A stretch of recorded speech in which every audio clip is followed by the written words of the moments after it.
힘들다. 말라 그지. 열심히 하고 집에 가자.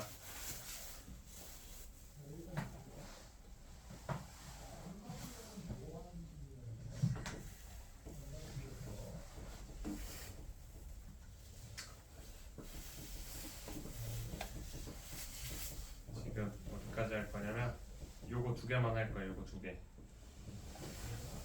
요렇게 두 개. 괜찮지?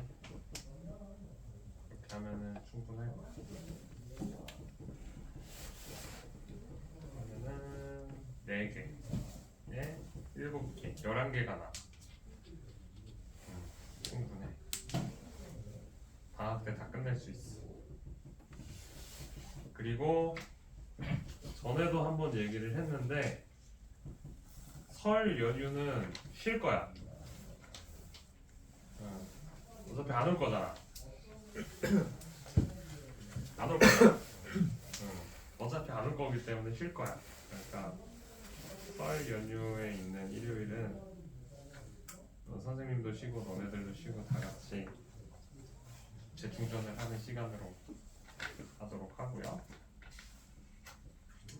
오늘 얘기할 두 개는 그렇게 어렵지 않으니까 이제 빨리 하고 선생님이 좀 너네들을 쉴 수 있게 도와주도록 할게요.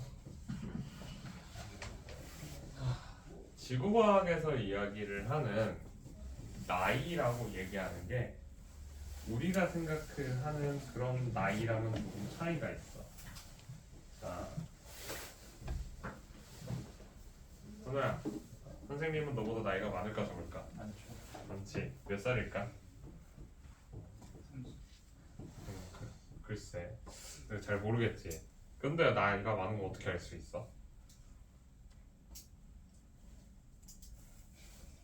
생긴 게 많아 보여요. 이런 거 말고 확신을 가지고 있는 이유가 뭘까? 선생님이 왜 너네보다 나이가 많을까? 너네들은 이미 수많은 증거들을 가지고 있잖아. 일단 선생님은 군대를 갔다 왔어.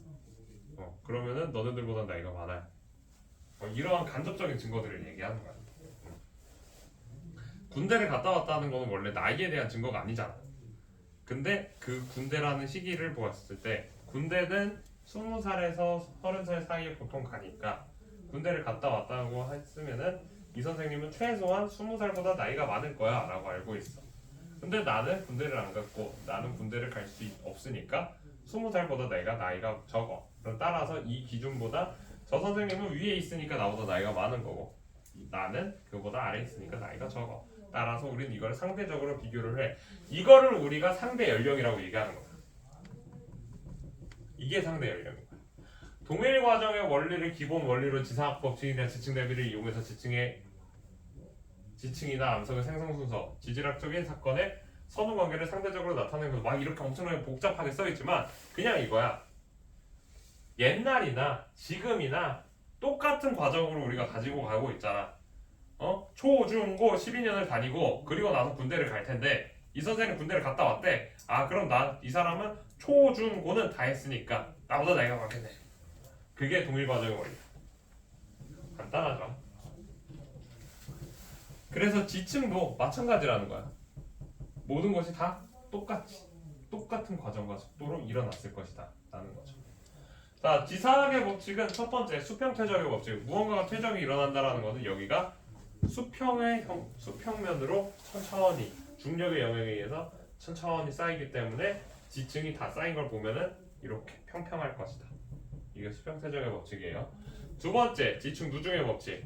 지층이 만약에 위아래로 뒤집어지는 엄청난 사건을 겪지 않았다면은 얘가 아래에서 위로 올라갈수록 나이가 점점 적어질 거야. 순차적으로 쌓일 테니까 선생님이 책을 쌓아 놓아 볼게요. 선생님이 이 책 3권을 쌓을 건데 노란색, 파란색, 초록색을 쌓을 거야. 선생님이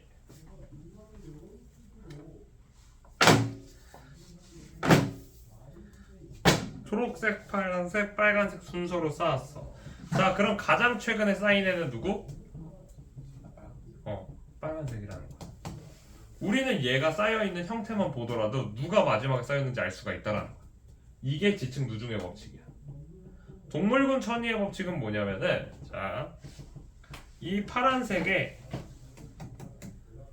여기에 공룡 화석이 있어.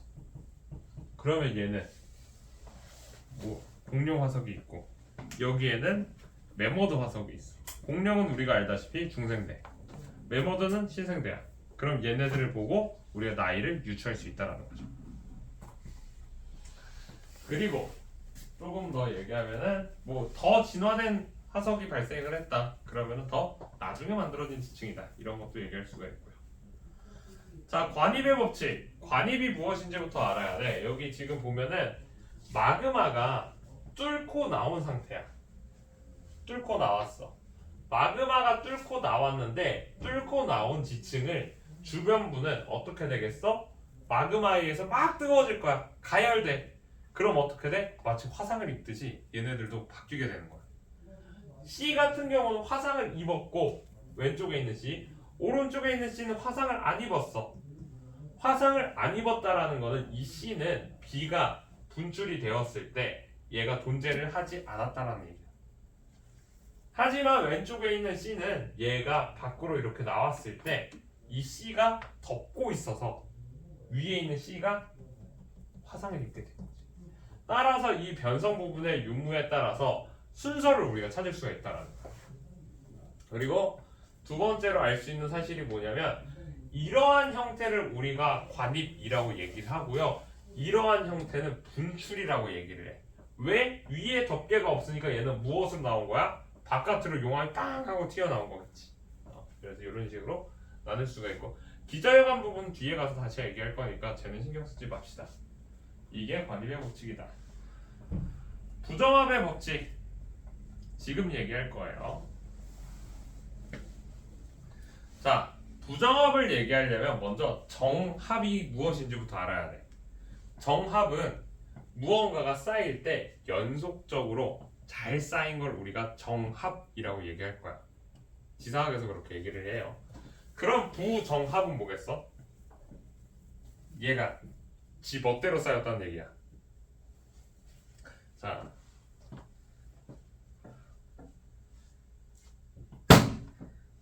이렇게 쌓았어.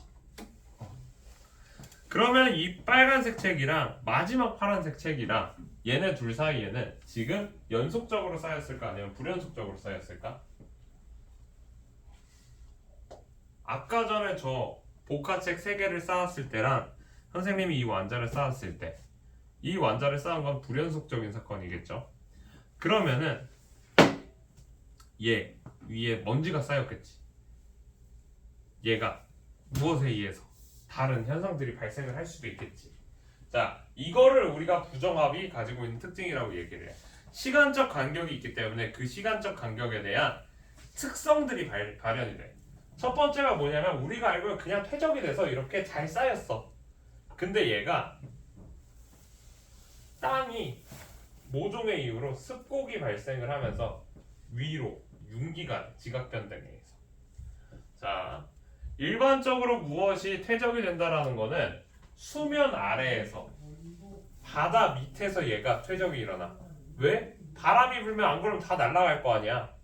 그런데 물이랑 같이 쌓여있는 애들은 진흙처럼 쌓였기 때문에 얘네들이 끈적끈적해. 그래서 잘 붙어있어. 잘 붙어있으니까 퇴적도 잘 돼. 그래서 밑에서 가만히 있는데 얘가 융기가 돼버렸네. 그럼 더 이상 물 밑에 있질 않으니까 퇴적이라는 사건이 안 일어나.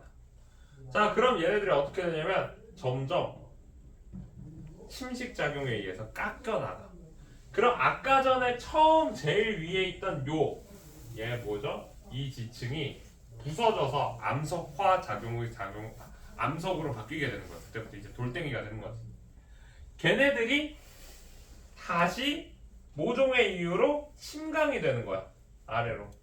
그러면 수면 밑으로 내려갔으니까 이제 퇴적이 되겠죠. 다시 이렇게 퇴적이 되면 아까 전에 그 깨 부서진 애들 있지. 걔네들이 여기 남아있어. 이걸 우리가 기저역암이라고 얘기하고 지층이 이렇게 서로 오랜 시간 간격으로 나눠져 있는 여기를 부정합면이라고 얘기를 합니다. 그래서 이 과정이 부정합이야. 자, 그런데 우리가 이걸 관찰을 하고 있잖아. 혹시 물속에 들어가가지고 지층 관찰할 수 있는 사람 아무도 없어 세상에. 돈이 많이 들기 때문에 하는 사람이 없어. 어서 뭐 밖에 나가면 지층이 널렸는데 못하러 그렇게 해. 따라서 실제로는 우리가 어떻게 관측을 하냐, 퇴적, 융기, 침식, 침강 및 퇴적이 되고 다시 융기한 걸 관측을 해. 그래서 최소한 융기 사건이 2번 일어나. 융기는 2번 정도 일어난 걸 우리가 관측을 하게 됩니다. 그래서 여기 뒤에 다시 융기라고 써놓으세요. 끝에다가 융기라고 한 번 더 써놓으세요.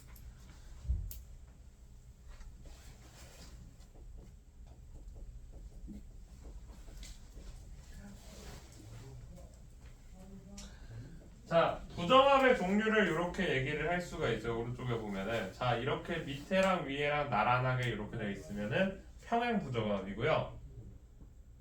얘가 나란하지 않은 모든 것들은 경사 부정합이라고 얘기를 해.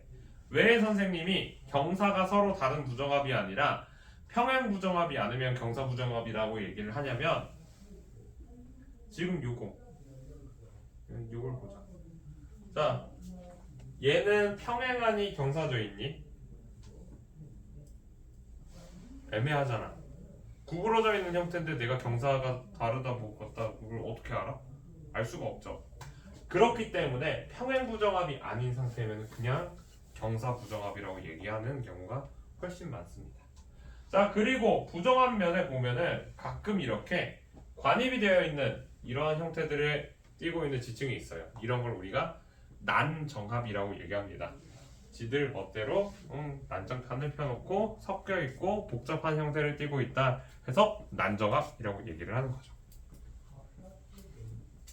자, 그럼 지금까지 배운 거를 기준으로 해서 우리가 확인을 하면은, 자, 그림 가와 나는 어느 지역의 지층 변별을 나타냈다. 화성암 B가 이쪽에 같은 지층 A가 있는 모습이다.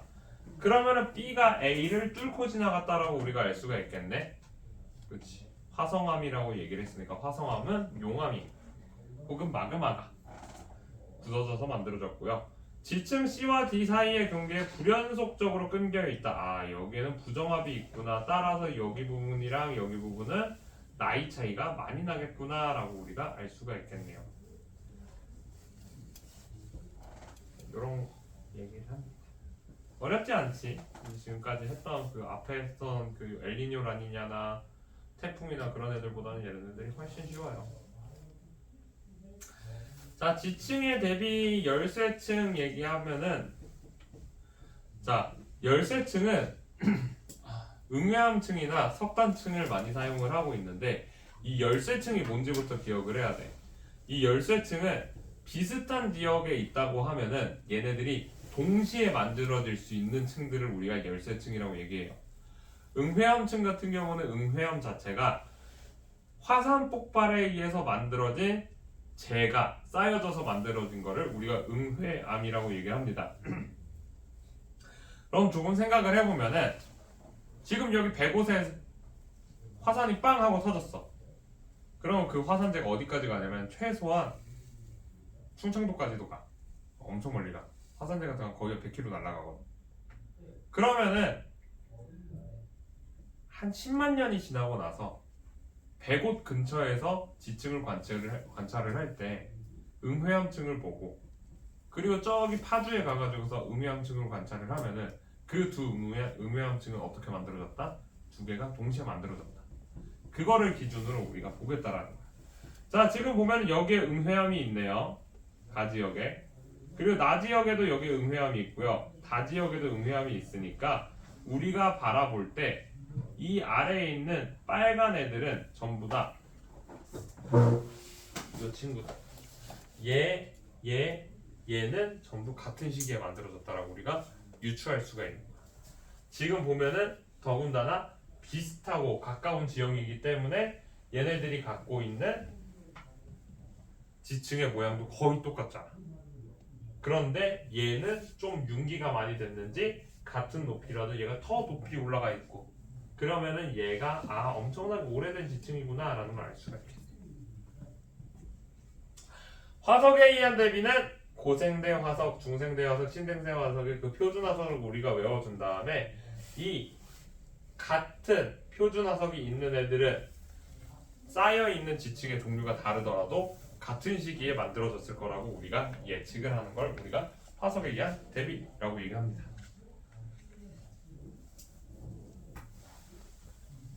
넘어갈게요. 금방 나지 여기는.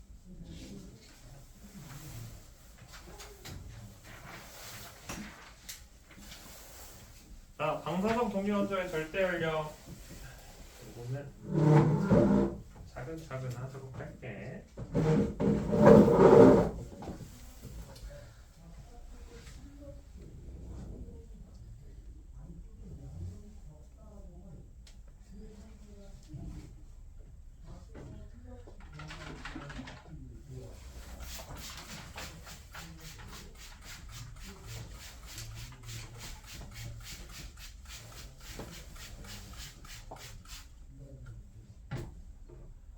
피곤해.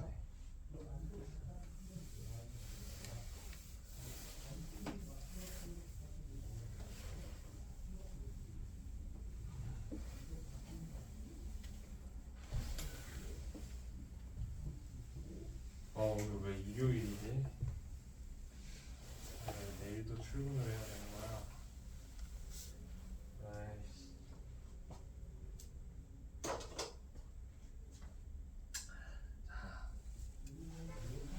이젠 절대 연령을 볼 거야.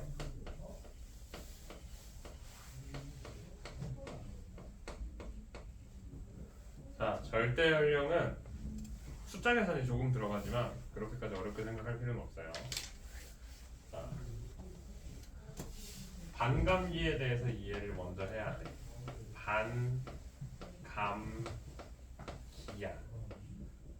얘는 이름의 뜻 그대로 반으로 줄어드는데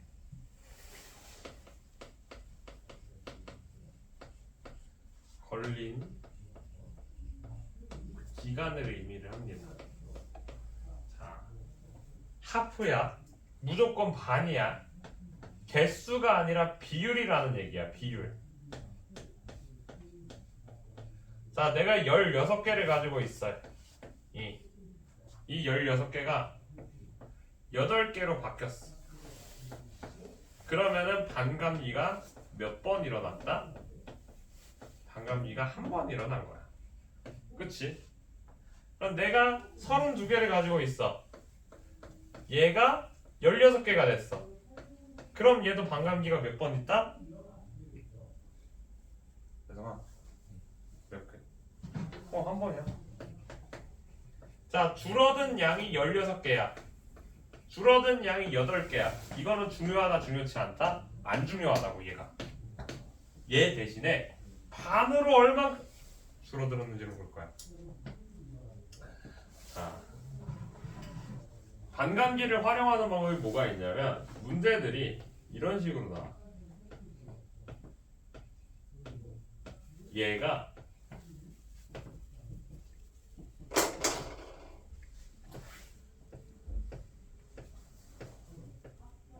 이렇게 바뀌었대. 그러면은 처음 있던 애가 원래 있던 애의 이름을 우리가 모원소라고 얘기합니다. 그리고 얘처럼 원래 있던 애가 바뀐 애를 자원소라고 얘기하고요. 모원소가 8개, 자원소가 1개였던 애가 모원소가 1개, 자원소가 7개로 바뀌었어. 자, 그럼 반감기가 몇 번 일어난 걸까? 반에 반. 몇 번? 3회. 3번의 반감기가 지나가는 동안 얘가 1억 5천년이 지났대. 그러면 반감기는 몇 년입니까? 물어보면 몇 년이라고 해야 돼? 1억 5천만 년이야. 1억 5천 년이라. 그럼 반감기가 몇 년일까? 지금 반감기가 몇 번 지났다고? 3번. 그러면은 1억 5천만을 3으로 나누면 5천만 년이 얘가 반감기가 되는 거지. 반감기는 이렇게 사용하는 것이에요. 누굴 기준으로 본다? 자원소가 아니라 모원소가 어떻게 변했는지를 기준으로 우리가 확인을 할 거다. 계산할 수 있겠지? 자, 그래서 이 모원소와 자원소의 관계를 사용을 해서 우리가 절대 연령을 이렇게 구하고 있는데, 반감기 같은 경우는 이 동위원소의 종류에 따라서 우리가 다르게 사용을 해요. 반감기가 긴 애가 있고요, 반감기가 짧은 애가 있어. 반감기가 길면은 나이가 많은 지층에 쓸 거고요, 얘는 나이가 적은 지층에 사용을 할 겁니다. 이렇게만 하면 돼. 자, 그럼 이거 언제 쓰냐? 언제 쓰냐? 딱 세 가지에만 쓸 수 있어. 화성암, 얘는 마그마가 굳어졌을 때의 시기를 찾을 수가 있어. 변성암, 얘는 변성됐을 때 찾을 수 있어. 근데 퇴적암은 안 돼. 두 개밖에 못 써. 퇴적암은 안 돼. 왜 안 되냐? 퇴적암의 구조를 보면은 여기에 다양한 광물들이 이런 식으로 박혀 있어. 그러면은 내가 얘를 찍었을 때랑 얘를 찍었을 때랑 얘를 찍었을 때 나이가 다 다르게 나와. 이 광물들이 생성된 시점이 나오기 때문에 실제 퇴적암이 퇴적된 시점이 나오지 않아. 그래서 퇴적암에는 사용하면 안 된다라는 게 절대 연령의 특징이에요. 알겠죠? 그래서 이러한 그래프들이 좀 많이 나오는데, 일단 이 그래프 보는 법이 뭐냐면, 반감기니까 모원소의 양이 50%일 때 여기를 찾아서 오른쪽으로 쭉 끌고 가요. 그리고 밑으로 내리면 반감기는 몇 년? 2억 년이다 라고 찾을 수가 있겠네. 자, 반감기가 2억 년인데 화성암 A에는 동위원소가 25%가 있대. 반의 반이네. 반감기가 두 번 지났네. 반감기가 2억이니까 2억 곱하기 2 해서 4억 살이라는 걸 찾을 수가 있겠네요. 화성암 B 같은 경우는 50%니까 반감기가 한 번만 지나서 2억 살, 이렇게 찾을 수 있습니다. 이해 안 가는 친구 손 들어보세요. 이해 안 가면 다시 설명을 해줄게요. 손을 들기가 무서운 건지 아니면은 그냥 이해가 다 간 건지 잘 모르겠지만 일단 넘어갈게요. 이해가 안 가면은 집에 가서 다시 질문을 해. 이렇게 해서 넘어가면 돼요. 금방 끝나지. 여기는 관계 없는데 끝나버렸어요. 퇴적함과 퇴적 부족.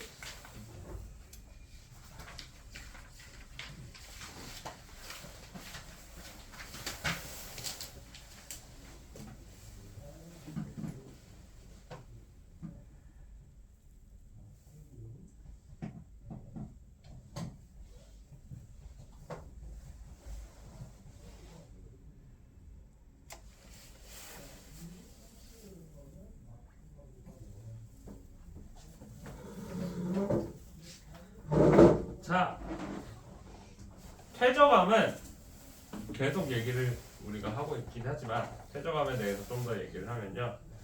자, 퇴적물이 다져지고 굳어져서 만들어진 암석, 이렇게 써 있는데 좀 별로야. 이렇게 얘기해. 자, 퇴적암이 뭐냐면 첫 번째, 퇴적물이 뭔지부터 얘기를 해야 돼. 퇴적물은 어떠한 암석 또는 고체 상태 아니면 액체 안에 녹아있는 어떠한 물질이 다시 고체로 굳어질 수 있으면 전부 다 퇴적물이야. 쉽게 얘기해서 소금물을 만들었어. 소금물이 증발하면 그 밑에 뭐가 남아?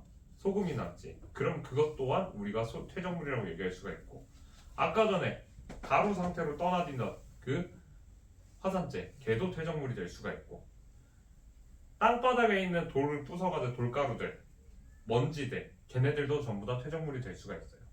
얘네들이 한 곳에 정착해서 누군가에 의해 얘가 굳어져야지만 퇴적함이 되는 거야.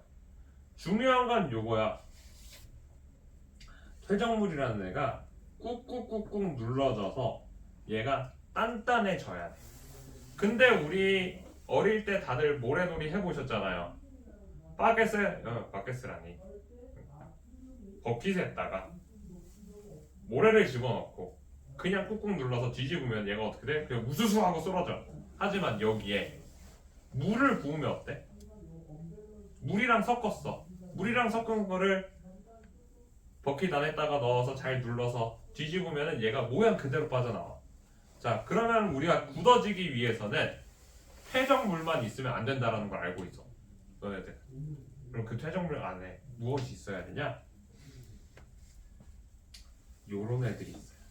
교결 물질이라고 얘기하는 퇴적물 사이사이의 틈을 채워줄 애를 찾아야 돼. 우리가 원래 물을 사용했던 이유는 뭐냐면 구하기가 쉬워서 사용을 했던 거야. 근데 물이 증발되고 나면은 다시 또 계속 무너지잖아. 근데 걔가 물이 아니면 물 대신에 거기 안에 많은 석회 물질, 쉽게 얘기해서 석고 같은 게 있었으면 단단하게 굳었겠지. 규질 물질, 산화, 철 요런 애들이 사이사이에 끼어 있으면은 단단하게 굳을 수가 있다는 거야. 첫 번째로 얘기해야 되는 건 사실 다짐작용이었지만 교결작용을 먼저 얘기했고요. 자, 그럼 다짐작용은 왜 있어야 될까? 지금 여기 보기만 해도 사이사이에 틈이 많아. 사이에 틈이 많으면은 얘가 단단하게 굳어지기가 어렵겠지. 왜? 교결 물질들이 빠져나갈 테니까. 그래서 얘를 위에서 누가 눌러줘야 돼. 꽉꽉 누르면 이 사이에 공극이라고 얘기하는 사이에 틈이 줄어들게 돼요. 틈이 줄어드니까 여기에 교결 물질들이 더 잘 달라붙게 되겠지. 그래서 퇴적물의 종류를 우리가 이렇게 얘기해. 외우셔야 해요. 고개 저으면 내가 안 외우게 시키나. 지우가 기본적으로 외우는 건 외워야지. 그래도 외우는 걸 도와주긴 해야지. 자, 여감, 사암, 셰일, 응유암 요 네 가지는 퇴적물의 크기에 따라서 우리가 구별을 해놨어요. 옛날에는라고 얘기해봤자 니네 바로 이전에는 얘네들이 몇 밀리미터짜리인지도 다 외웠어. 다행히 너는 그렇게 안 해. 쉽게 얘기하자. 자, 여감은 자갈들이 끼어 있어.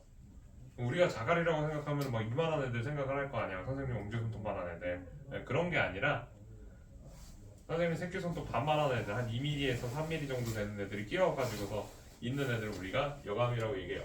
이거 그림 보면은 잘 안 보여. 이거 그림 보면 잘 안 보이고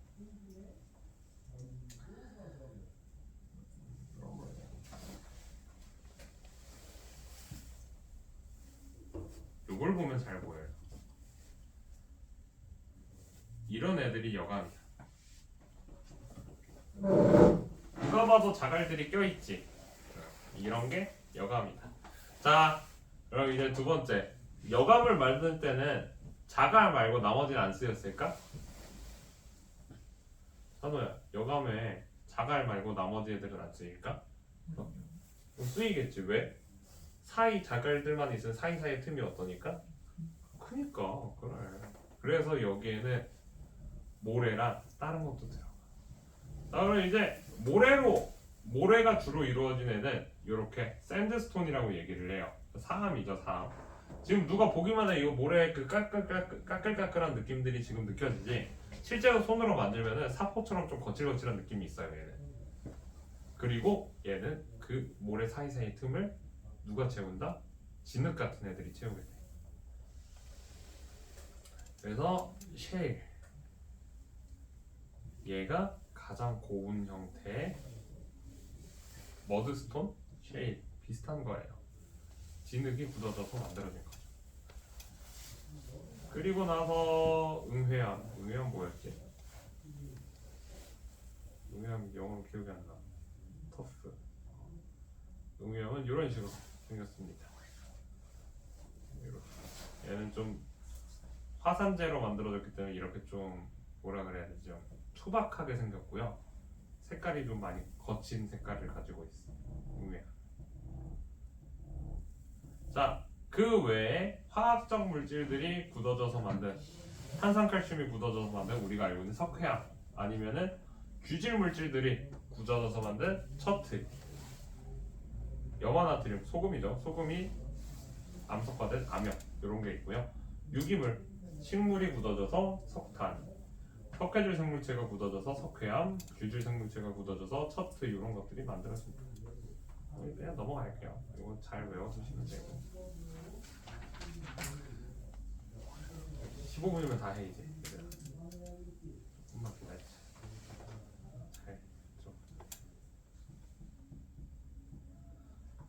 자, 퇴적 구조는 뭐냐면 이 퇴적암들이 어떻게 만들어졌냐는 거야. 그러면서 이 퇴적 환경에 따라서 독특한 형태의 무늬들이 이렇게 발생을 하는데 얘네들을 우리가 바라볼 거예요. 이제. 자, 얘네들을 봐야 되는 이유는 뭐냐면 결과만 얘기를 하면 얘네들의 문양이 이런 식으로 뒤집혀 있는 애들이 있어. 원래는 우리가 일자의 형태밖에 없으니까 위아래 구분이 없었잖아. 근데 이렇게 특정한 모양들이 있으면은 위아래 구분을 할 수가 있어. 그러니까 아까 전에 얘기했던 지층이 뒤집혀 있는지 정방향으로 있는지를 우리가 확인할 수 있는 가장 큰 증거가 이 퇴적 구조예요. 자, 한번 봅시다. 이 네 가지가 어떤 애들인지. 첫 번째, 사층미. 바람이 이렇게 불어오면은 그 바람에 따라서 언덕을 넘어와서 이렇게 쌓이는 걸 우리가 사층미라고 얘기를 해요. 요것도 근데 이렇게 보면은 보이지도 않아. 자, 다들 사막은 보셨는가? 가본 게 아니라 이런 사진들을 다들 봤겠죠. 지금도 보고 있잖아. 자, 요렇게 사고가 있으면은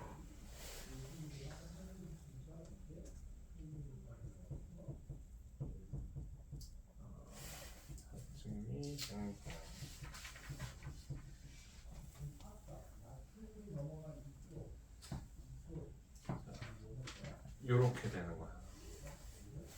사막에 진짜 미치겠네. 그러지 마. 사막에 이렇게 바람이 휙 하고 불면은 여기를 따라 올라가서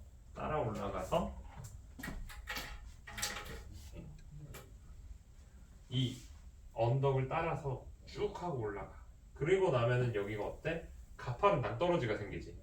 그럼 이 낭떠러지로 얘가 팍 하고 꺾이면서 여기에 한 번에 쌓이게 돼.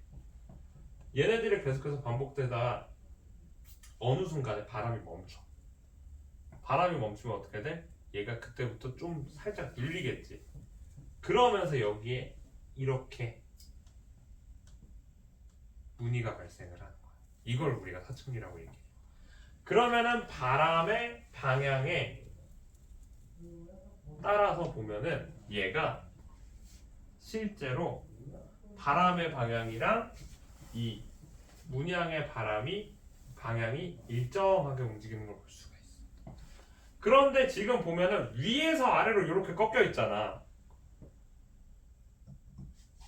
이 문양이 위에서 아래로 꺾여 있잖아. 근데 얘가 이런 식으로 뒤집혀 있다면, 위에서 아래에서 위로 이렇게 올라가는 듯하게 뒤집혀 있다면, 위로 볼록하게 있다면 얘가 역전되었다라고 우리가 생각을 할 수가 있어요.